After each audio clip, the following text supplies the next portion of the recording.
बस यही कंसेप्ट है थोड़ा सा। देखो मेरी तरफ इससे ज्यादा टाइम देने की जरूरत ही नहीं यार। अब इसको लोग सॉल्व करने के लिए कितना लंबा करें, बट है एक लाइन का क्वेश्चन आपके। देखो अगर मैं इस केस की बात करूं, ये पूछ रहा है कि work done by the rod on the particle. ठीक, अब बताओ ये हमने रॉड को किससे मूव करा रहे हैं आगे? बताओ ये v से मूव करा रहे हैं। अब बताओ इस केस में अगर मैं विद रिस्पेक्ट टू रॉड चला जाता हूं, रॉड के फ्रेम में, बताओ रॉड के फ्रेम में अगर मैं जाऊंगा तो इसको ये स्पीड पलट के मिलेगी। बताओ ये स्पीड इसको v रिलेटिव बताओ v के बराबर होगी, और ये v रिलेटिव है ये विद रिस्पेक्ट टू रॉड, यही तो होगा। और बताओ अगर मैं इस पे बैठ गया तो ये रॉड बताओ क्या हो जाएगी मेरे रिस्पेक्ट में? रेस्ट पे। ठीक, अब अगर ये है सिचुएशन आपकी, तो इस केस को समझना सभी लोग। अब अगर मैं यहां पर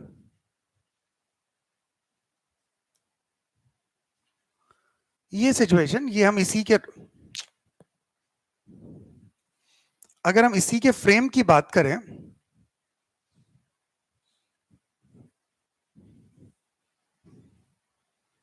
तो अभी ये रॉड जो है ना के फ्रेम में अगर हम हैं अभी भी, तो इसलिए बताओ जब ये ब्लॉक यहां पहुंचेगा,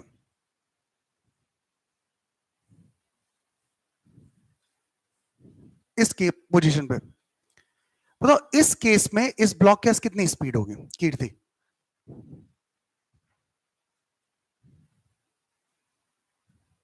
अरे v होगी भाई, ये हॉरिजॉन्टल है यार, ये ऐसे है, इसको वर्टिकल मत समझ लेना। ये किस पे रखा हुआ है? ये हॉरिजॉन्टल प्लेन पे रखा हुआ है, और इस हॉरिजॉन्टल प्लेन पे बताओ इसकी स्पीड जो है ना, ये v उसने बोला हुआ है कांस्टेंट है, और स्पीड कांस्टेंट, इसीलिए जब मैं इसके फ्रेम में गया तो यहां पे सूडो फोर्स नहीं लगेगा, क्योंकि मैं एक्सेलरेटेड फ्रेम में नहीं हूं आपके। तो बताओ अब अगर इसकी स्पीड v है, बताओ यहां पे जो फोर्स एक्ट कर रहा होगा कहीं पर भी देखो, तो बताओ ये नॉर्मल रिएक्शन के अलावा तो कोई फोर्स एक्ट नहीं करेगा। और नॉर्मल रिएक्शन अगर इसके फ्रेम में देखेंगे, नॉर्मल रिएक्शन कोई वर्क करेगा नहीं, तो इसकी स्पीड लगातार सेम रहेगी। तो जब ये यहां पहुंचेगा तो इसकी स्पीड, रिलेटिव स्पीड बताओ v के बराबर होगी। बात क्लियर? बताओ। हाँ रजा बताओ, विद रिस्पेक्ट टू ग्राउंड बताओ क्या होगा इसका मोशन? सोच समझ के आंसर करना। हाँ क्या 45 डिग्री? हाँ स्पीड होगी कितनी? बस खत्म, क्वेश्चन ही खत्म हो। अब बताओ अगर मैं इसको बात करूं, अब इसी डायग्राम की बात करूं, मैं अब इस डायग्राम को बोलूं कि अब मैं विद रिस्पेक्ट टू ग्राउंड बात कर रहा हूं, तो ग्राउंड पे करने का तरीका क्या होता है? पहले इस पे बैठ के देख लो, बताओ ये किससे मूव कर रहा है। अब बताओ ग्राउंड पे चले जाओ, जब तुम ग्राउंड पे जाओगे तो बताओ ये मैन किससे मूव कर रहा होगा, तो वो स्पीड इसमें बताओ और ऐड करोगे, हाँ ना? तो अब इसके रिस्पेक्ट में अगर मैं बात करूं, ये v बताओ रिजल्टेंट स्पीड कितनी हो गई इसकी? v√2, और किस एंगल पे? 45। अब बताओ इनिशियली ग्राउंड से देखो, बताओ ये इनिशियली बताओ कैसे था, ये आपका ब्लॉक रेस्ट पे था, ये इनिशियली बताओ रेस्ट पे था विद रिस्पेक्ट टू ग्राउंड। और अब बताओ जब ये बाहर जा रहा है तो बताओ ये किस स्पीड से जा रहा है? v√2। बताओ इसमें जो भी वर्क किया होगा वो रॉड नहीं तो वर्क किया होगा in the form of normal reaction ground के फ्रेम से। तो सीधे सीधे हम यहां पे क्या लिख सकते हैं, हमसे वर्क डन पूछा है तो W net is equal to delta K होगा, और आपका answer W net is equal to delta K हो जाएगा हाफ m इंटू v√2 का होल स्क्वायर माइनस 0। बताओ ये कितना हो जाएगा? This W net is equal to mv square. बताओ यही तो आपके पास वर्क डन हुआ, खत्म कहानी। यही तो मैं फाइंड आउट करना था। पहले तो मेरी बात चमकी या नहीं पूरी तरह से ना? नोट करिए पेज नंबर 2 पे क्वेश्चन नंबर 7।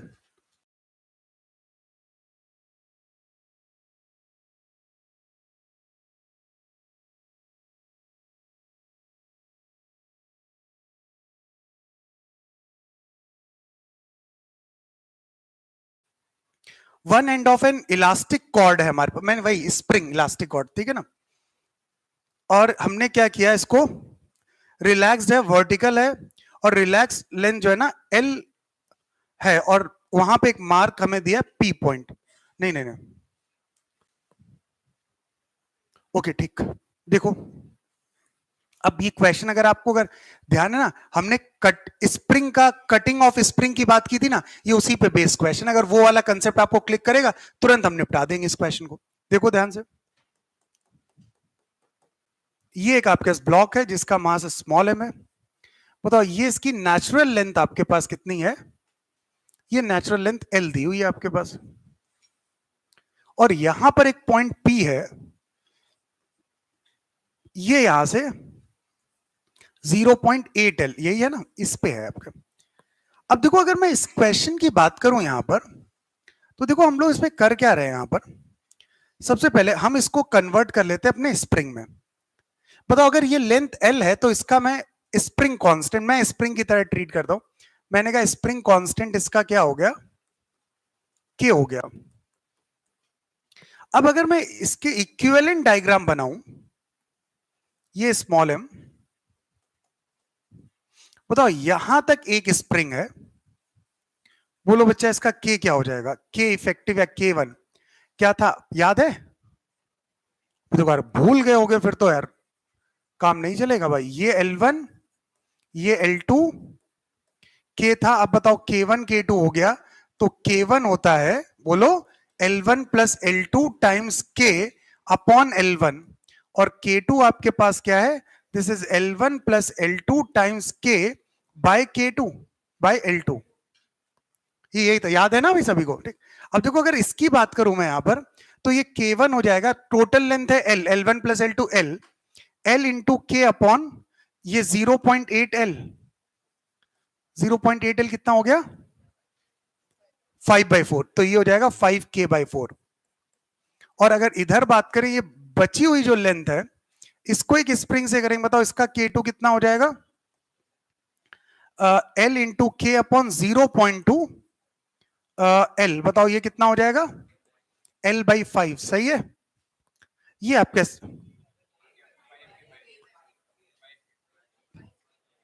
अरे ये L कहां से मैंने लिख दिया, अच्छा हाँ सही बात है, 5K यार, बिल्कुल ये 5K, ठीक, ये 5K होगा। अब ये कह रहा है कि जब ये P पॉइंट बताओ कहां पहुंच जाता है, अपनी नेचुरल लेंथ पे पहुंच जाता है जो है, तो बताओ क्या हो जाए, ब्लॉक लिफ्ट हो जाता है क्या? The block leaves the ground when the mark P reaches the point where the upper end of the relaxed chord initially was। तो बताओ इनिशियली वो यहां पर था। अब बताओ अगर ये इनिशियली यहां पर था, तो जब ये इनिशियली यहां पर P पॉइंट पहुंच जाता है, तब ये कह रहा है कि ये ब्लॉक बताओ क्या हो जाता है, लिफ्ट हो जाता है। अब बताओ अगर ये ब्लॉक लिफ्ट हो जाता है, तो अगर मैं इस केस की बात करूं, तो अब ये पहली वाली जो स्प्रिंग है, ये आपका ब्लॉक हो गया एम मास का, बताओ पहली वाली स्प्रिंग में कितना था, इसकी नेचुरल लेंथ क्या थी 0.8 L, और डिफॉर्मेशन बताओ कितना हो गया 2L, तो ये इसका बताओ डेल्टा L हो गया, ठीक, ये डेल्टा L हुआ। इसका मतलब यहां पर mg की बात करें, बताओ इस mg को किसने बैलेंस किया होगा, this K1 into delta L, that is K1 into 0.2, हाँ ना। तो यहां से एक इक्वेशन आ गई, this K1 into 0.2 is equal to mg, और K1 की वैल्यू क्या हो गई 5K/4 into 0.2 is equal to mg। बताओ बच्चा ये कितना आ गया, K की वैल्यू ट्वाइस mg, इसको हम कितना आएगा 4 mg, K की वैल्यू 4 mg, चलो एक K निकल आया मेरे पास।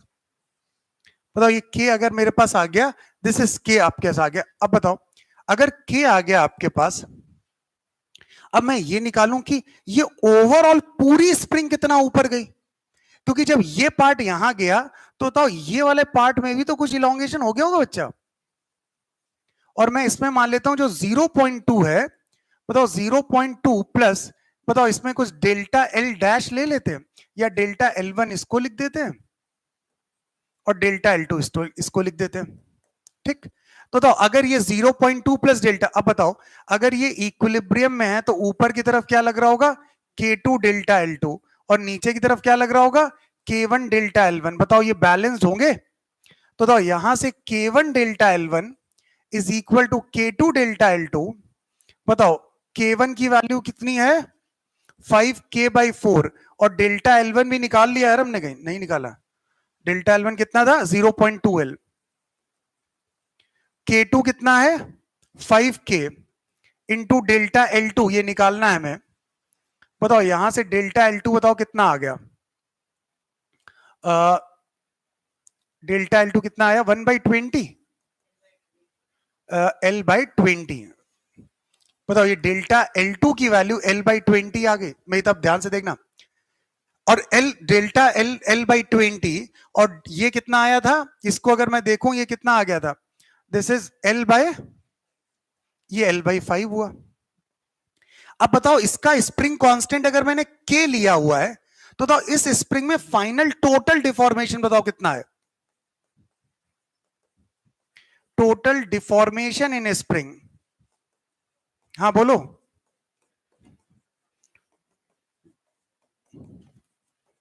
डेल्टा L1 की वैल्यू है L/5 प्लस L/20 कितना हो गया 4L/20 5L/20। बताओ L/4 इतना डिफॉर्मेशन टोटल हुआ। अब बताओ वो हमसे क्या पूछना चाह रहा है, स्प्रिंग में कितनी एनर्जी स्टोर हुई, वर्क डन।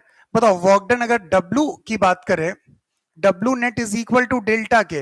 अब बताओ mg ये ब्लॉक लिफ्ट होके तो ऊपर जाता ही नहीं है, तो अल्टीमेटली जो भी वर्क डन हुआ है वो बताओ इलास्टिक पोटेंशियल एनर्जी तो चेंज हुई आपके पास। तो अगर मैं यहां पे ऐसे लिख देता हूं this W agent is equal to delta K plus delta U। Kinetic energy में कोई चेंज है नहीं, सिर्फ पोटेंशियल एनर्जी में चेंज है।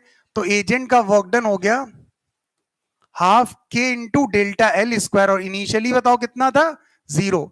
अब हाफ K की वैल्यू हमने निकाल ली है 4mg और डेल्टा L स्क्वायर बताओ कितना हो गया L/4 का होल स्क्वायर। तो हाँ क्या चीज बेटा,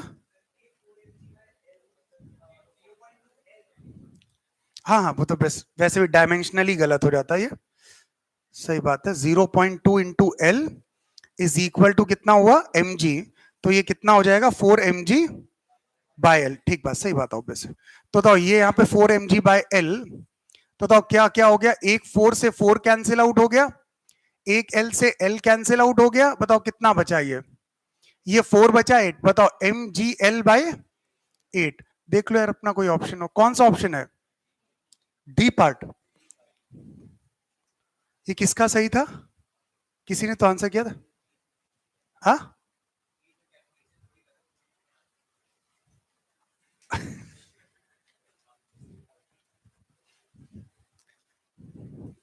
अरे भाई जिन ने सी पार्ट और ये डी पार्ट निकाला था उनको अपनी गलती समझ में आई ना। सिंपल सा ये कटिंग ऑफ स्प्रिंग का क्वेश्चन था, आपको दो पार्ट में आप तो मतलब क्वेश्चन को रिलेट करना सीखो यार। ये हमने कंसेप्ट कहां पढ़ा था, मतलब वो इतने की बात कर रहा है, मतलब दो टुकड़ों में अलग अलग कर दिया। तो हमने कहा भाई एक काम करो दो स्प्रिंग में अलग अलग करो, बस इसके बाद तो निपटा ही लेंगे यार अपने क्वेश्चन। कंप्लीट करो, ये आपका कंसेप्ट है।